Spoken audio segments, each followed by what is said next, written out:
कांग्रेस प्रत्याशी घनश्याम सिंह जी। घनश्याम जी, कहा जाता है कि उपचुनाव जो है सरकार का होता है, पार्टी सत्ताधारी दल का होता है, तो आपने इस चुनौती को कैसे पार किया, क्योंकि आप लगातार लीड बनाए हुए हैं?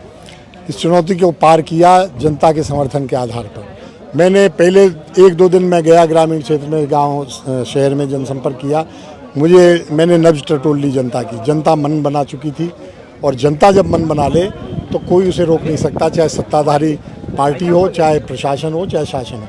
बिल्कुल ही गुंडागर्दी पे उतारू हो जाए कि पुलिस ही जाकर सब एजेंटों को बाहर कर दे और खुद वोट डालने लगे और हवाई फायर कर दे और ऐसा कर दे, युद्ध जैसी स्थिति बना दे, तो अलग बात है। वरना जनता का जनादेश होता है, जनता ने मन बना लिया होता तो कोई नहीं रोक सकता, ये मुझे विश्वास था। अच्छा, ये जिस तरीके से नरोत्तम मिश्रा का टिकट काटा आशुतोष तिवारी, कितनी बड़ी चुनौती मान रहे थे आप आशुतोष तिवारी? आशुतोष तिवारी तो चुनौती थी ही नहीं, उनकी पार्टी थी चुनौती, उनका शासन था, चुनाव सत्ता थी।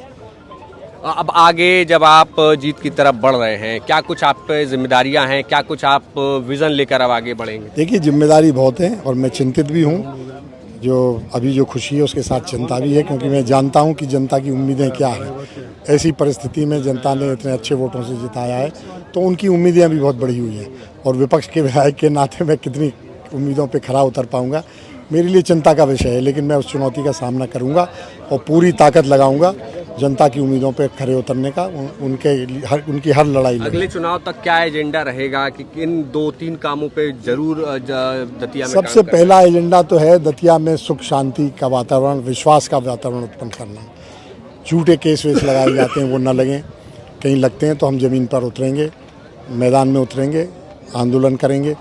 इसके अलावा सांप्रदायिक जातिगत सद्भावना बने, एक दूसरे के खिलाफ ओछे बयानबाजी होती है, जातियों को गालियां दी जाती हैं, मंच से वर्गों को गालियां दी जाती हैं, ये गलत बात है, ये नहीं होना चाहिए।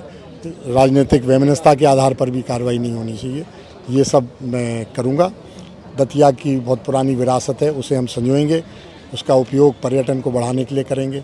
धार्मिक पर्यटन भी बढ़े, यहाँ माँ पीताम्बरा की वजह से धार्मिक पर्यटन हो रहा है, उसको और बढ़ाने की कोशिश करेंगे, जिससे लोगों को रोजगार मिले ज़्यादा से। आखिरी सवाल कि राजेंद्र भारती का कितना नुकसान हुआ आपको इस चुनाव में? 2-4 हज़ार वोट का, इतना तो हुआ। आप उनको क्या कहेंगे आगे के लिए? आगे के लिए कुछ नहीं, ईश्वर उन्हें सद्बुद्धि दे, जहाँ जिस पार्टी में है उस पार्टी के प्रति वफादार रहें, ईश्वर ऐसा उनको सद्बुद्धि दे तो अच्छी बात है।